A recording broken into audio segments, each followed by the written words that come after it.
गांव की कहानियां हमेशा से ही रहस्यमयी और डरावनी रही हैं। लोग कहते हैं कि इस गांव पर काले जादू का साया है।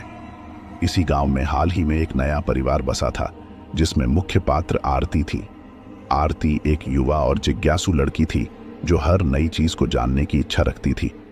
आरती अपने माता पिता के साथ गांव के एक पुराने मकान में रहने आई थी। इस मकान के बारे में कहा जाता था कि इसमें कभी राघव नामक एक शक्तिशाली काला जादूगर रहता था। राघव की मौत के बाद से ही इस मकान में अजीब घटनाएं होती रहती थीं। एक दिन आरती घर के अटारी में सफाई करते समय एक पुरानी किताब पाती है। किताब का शीर्षक था काले जादू की रहस्यमयी विधियां। आरती को किताब में दिलचस्पी हुई और उसने उसे पढ़ना शुरू किया। जैसे ही उसने किताब के पहले पन्ने को खोला, एक ठंडी हवा का झोंका आया और मकान में अजीब सी आवाजें गूंजने लगीं। आरती ने ध्यान नहीं दिया और पढ़ने में तल्लीन हो गई। किताब में काले जादू के विभिन्न मंत्र और टोटके लिखे हुए थे। शाम को आरती ने अपनी मां को किताब के बारे में बताया। उसकी मां ने उसे तुरंत किताब को वापस अटारी में रखने का आदेश दिया, क्योंकि वह जानती थी कि इस किताब से सिर्फ मुसीबत ही आएगी। लेकिन आरती की जिज्ञासा अब एक नया रूप ले चुकी थी। रात के समय आरती ने चुपके से किताब को वापस निकाला और उसे पढ़ने लगी। किताब पढ़ते ही उसे अजीब अजीब सपने आने लगे। सपनों में वह खुद को राघव के रूप में देखती, जो अजीब और डरावने अनुष्ठान कर रहा था। अगली सुबह आरती ने गांव के कुछ बुजुर्गों से राघव और उसके काले जादू के बारे में पूछताछ की। सभी ने उसे चेतावनी दी कि वह इस विषय से दूर रहे, लेकिन आरती अब और भी जिज्ञासु हो चुकी थी।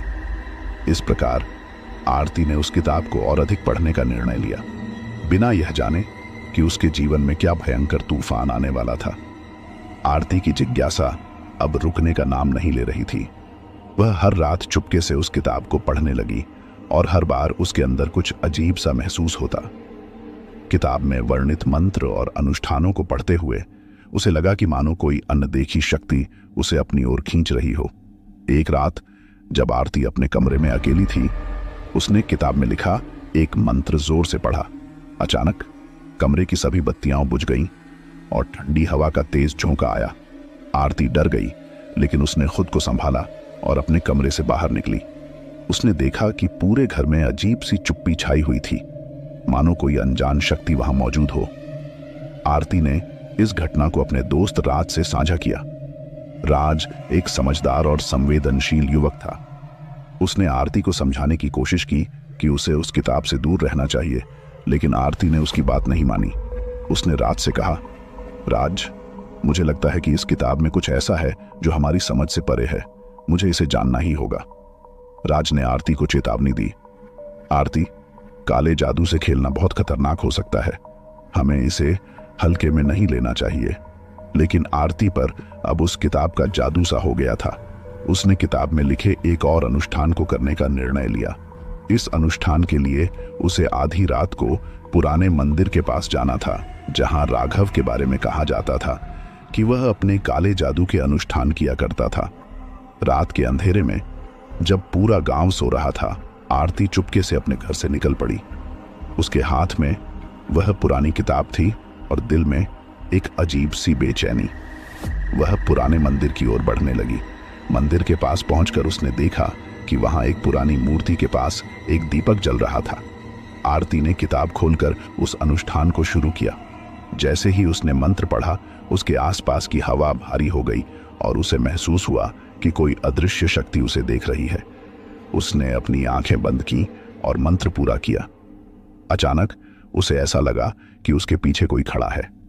जब उसने पीछे मुड़कर देखा तो उसे वहां कोई नहीं दिखा, लेकिन उसे महसूस हुआ कि कुछ तो बदल गया है। वह जल्दी से वहां से वापस अपने घर की ओर भागी।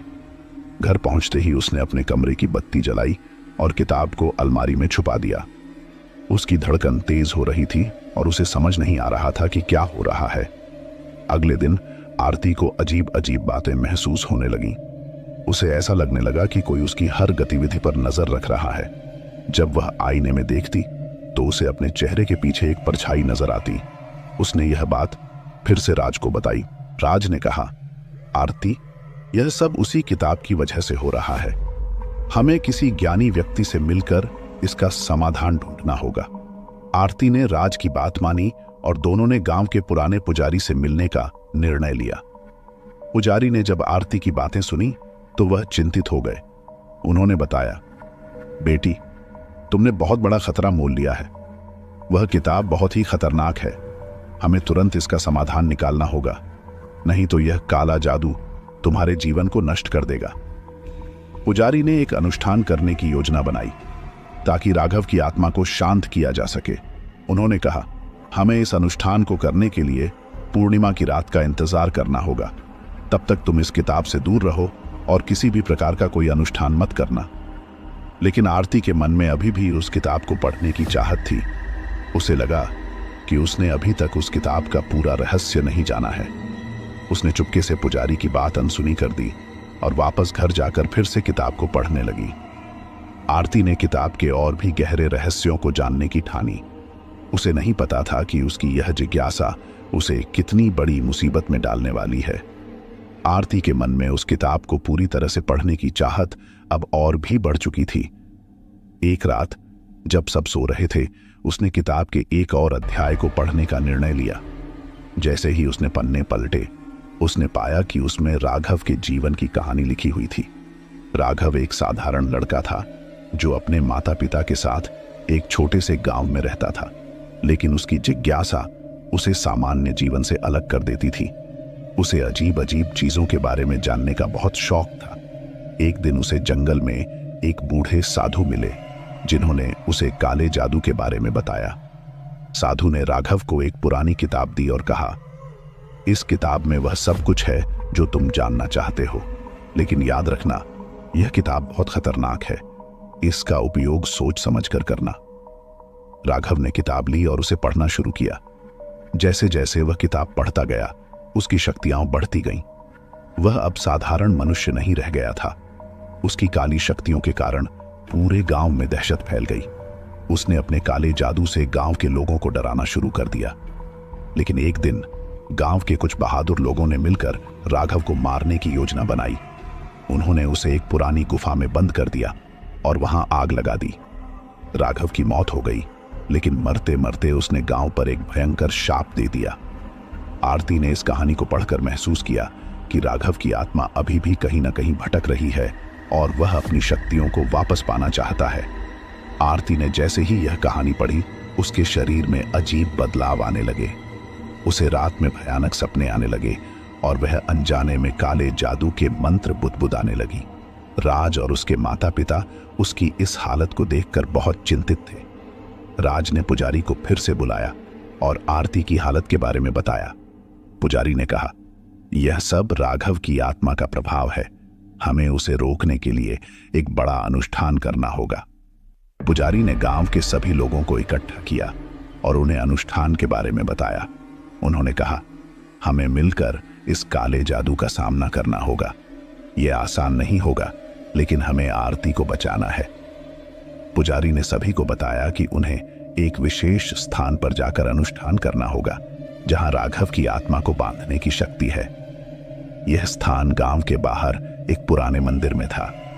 पुजारी ने सभी को कहा कि वे पूरी रात जागकर भगवान का स्मरण करें और आरती के लिए प्रार्थना करें। उस रात जब सभी लोग मंदिर में अनुष्ठान कर रहे थे, राघव की आत्मा ने आरती पर पूरी तरह से कब्जा कर लिया।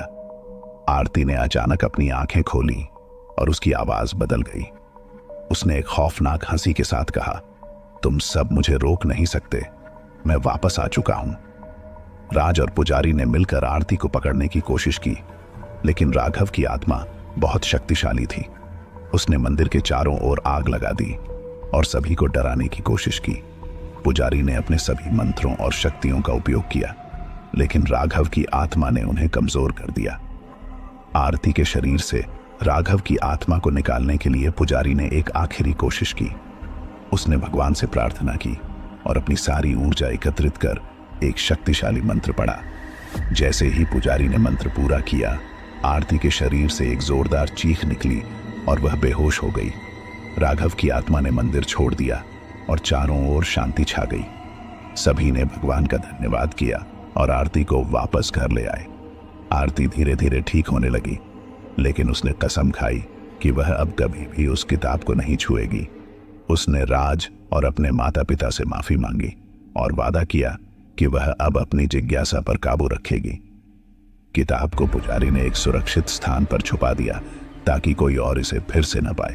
गांव के लोग भी अब खुश थे कि उनका गांव राघव की आत्मा के आतंक से मुक्त हो चुका था। लेकिन अंधेरी रात का साया अभी भी कहीं न कहीं गांव के आसपास मंडरा रहा था, जैसे किसी नए शिकार की तलाश में हो। आरती ने अनुष्ठान के बाद कुछ दिनों तक शांति महसूस की, लेकिन एक रात फिर से उसे वही खौफनाक सपने आने लगे। उसने देखा कि राघव की आत्मा उसे पुकार रही है। आरती को समझ में नहीं आया कि क्या हो रहा है। उसने पुजारी से मिलकर इसके बारे में चर्चा की। पुजारी ने उसे समझाया, राघव की आत्मा अभी भी पूरी तरह से मुक्त नहीं हुई है। उसके कुछ अंश तुम्हारे अंदर बस चुके हैं। हमें एक और अनुष्ठान करना होगा ताकि हम उसे पूरी तरह से समाप्त कर सकें। आरती ने उस किताब को फिर से पढ़ना शुरू किया, इस बार अपनी मर्जी से नहीं, बल्कि राघव की आत्मा के दबाव में। उसे महसूस हुआ कि उसके और राघव के बीच एक गहरा संबंध है। राघव की आत्मा ने उसे अपने जीवन और मरने के बाद के अनुभवों के बारे में बताना शुरू किया। राघव ने आरती को अपने अतीत में ले जाकर दिखाया कि कैसे उसे काले जादू की दुनिया में घसीटा गया था। उसने बताया कि किस तरह उसने अपनी सारी शक्तियां हासिल की और कैसे उसके खिलाफ साजिश रची गई। राघव ने यह भी बताया कि उसके पास जो शक्तियां थीं वे किसी साधारण मनुष्य के बस की बात नहीं थी। आरती ने राघव की शक्तियों के बारे में और जानने की ठानी। उसने किताब में लिखे सभी मंत्रों और टोटकों को पढ़ा और उन्हें आजमाने की कोशिश की। उसके आसपास की चीजें अब और भी अजीब होने लगी। कभी कभी उसे लगता कि वह राघव के शरीर में है और राघव उसकी आत्मा में। राज ने जब यह सब देखा तो वह बहुत चिंतित हुआ। उसने पुजारी से मिलकर आरती की हालत के बारे में बताया। पुजारी ने कहा, हमें अब और इंतजार नहीं करना चाहिए, हमें तुरंत ही अंतिम अनुष्ठान करना होगा। पुजारी ने गांव के सभी बुजुर्गों और राज को बुलाया और उन्हें अनुष्ठान की तैयारी के बारे में बताया। उन्होंने कहा, यह अनुष्ठान बहुत कठिन होगा और इसमें सभी की भागीदारी जरूरी है। हमें मिलकर इस काले जादू का अंत करना होगा। उस रात जब आकाश में पूर्णिमा की चांदनी फैली हुई थी, सभी लोग मंदिर में इकट्ठा हुए। पुजारी ने अपने सभी मंत्रों और शक्तियों को इकट्ठा किया और अनुष्ठान शुरू किया। आरती को मंदिर के बीचों बीच बैठाया गया। पुजारी ने मंत्र पढ़ने शुरू किए और मंदिर के चारों ओर एक सुरक्षा घेरे का निर्माण किया। जैसे जैसे मंत्र की शक्ति बढ़ती गई, वैसे वैसे राघव की आत्मा का प्रभाव भी बढ़ता गया। आरती ने अचानक जोर से चीखना शुरू किया और उसकी आंखें लाल हो गई। वह जमीन पर गिर गई और उसके शरीर से धुआं निकलने लगा। पुजारी और गांव के सभी लोगों ने मिलकर आरती को संभाला और अपने मंत्रों की शक्ति को बढ़ाया। उन्होंने भगवान से प्रार्थना की और अपनी सारी ऊर्जा एकत्रित कर एक अंतिम मंत्र पढ़ा। अचानक मंदिर में एक तेज रोशनी फैली और राघव की आत्मा ने एक अंतिम चीख के साथ आरती का शरीर छोड़ दिया। राघव की आत्मा अब पूरी तरह से मुक्त हो चुकी थी और मंदिर में शांति छा गई। आरती ने अपनी आंखें खोली और उसने महसूस किया कि अब वह पूरी तरह से आजाद हो चुकी है। राज और पुजारी ने उसे सहारा देकर उठाया और सभी ने भगवान का धन्यवाद किया। आरती अब पूरी तरह से ठीक हो चुकी थी। उसने राज और अपने माता पिता से माफी मांगी और वादा किया कि वह अब कभी भी काले जादू की किताबों के पास नहीं जाएगी। पुजारी ने उस किताब को हमेशा के लिए एक सुरक्षित स्थान पर छुपा दिया ताकि कोई और इसे फिर से न पा सके। गांव के लोग भी अब खुश थे कि उनका गांव राघव की आत्मा के आतंक से मुक्त हो चुका था। लेकिन हर कोई जानता था कि इस अनुभव ने उन्हें बहुत कुछ सिखा दिया था। आरती ने गांव में एक नई जिंदगी की शुरुआत की। वह अब अपने दोस्तों और परिवार के साथ समय बिताने लगी और अपने पुराने अनुभवों से सीखने की कोशिश करने लगी। उसने अपनी शिक्षा पर ध्यान केंद्रित किया और अपने भविष्य के लिए नए सपने देखना शुरू किया। राज ने हमेशा आरती का साथ दिया और उसके हर कदम पर उसे सहारा दिया। उसने आरती को बताया कि कैसे वह उसकी ताकत और साहस का सम्मान करता है। आरती और राज की दोस्ती अब और भी मजबूत हो गई थी। गांव के लोगों ने भी आरती की बहादुरी और साहस की प्रशंसा की। उन्होंने मिलकर गांव को एक नया रूप देने की योजना बनाई और सभी मिलकर इस योजना पर काम करने लगे। उन्होंने मंदिर की मरम्मत की और गांव में एक नया स्कूल खोला। आरती ने अपने अनुभवों से सीखा कि जीवन में हर कठिनाई का सामना बहादुरी से करना चाहिए। उसने अपने भविष्य के बारे में नए सपने देखे और उन्हें पूरा करने की ठानी। राज ने भी उसका साथ देने का वादा किया। गांव में अब हर ओर खुशी और शांति का माहौल था। लोग मिलकर हर त्योहार और अवसर को धूमधाम से मनाने लगे। आरती और राज ने मिलकर गांव के बच्चों के लिए एक नया खेल का मैदान भी बनाया, जहां बच्चे खुशी खुशी खेल सकते थे। पुजारी ने आरती और राज को आशीर्वाद देकर कहा, तुम दोनों ने बहुत बहादुरी दिखाई है। भगवान तुम्हें हमेशा खुश और सुरक्षित रखें।